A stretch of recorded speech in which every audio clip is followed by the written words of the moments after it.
Viewers, আমার video যদি তোমাদের ভালো লাগে প্লিজ একটা লাইক করো, আর যারা নতুন তারা সাবস্ক্রাইব করো, তাহলে আমার ভিডিও ছাড়ার সাথে সাথে তোমাদের ফোনে পৌঁছে যাবে ভিডিও। ভালো লাগলে প্লিজ একটা লাইক, আর যারা নতুন তারা সাবস্ক্রাইব করো।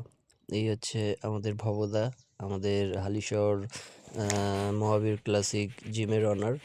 তো এই দাদার জন্যই আমি এই জিমের কিছু কিছু ছোটো ছোটো কাজ পেয়ে থাকি। ভিউয়ার্স, তো আজকে যেটা দেখলে ভিডিওটা, কাজটা, সেটাকে না টেনে দেখার চেষ্টা করো।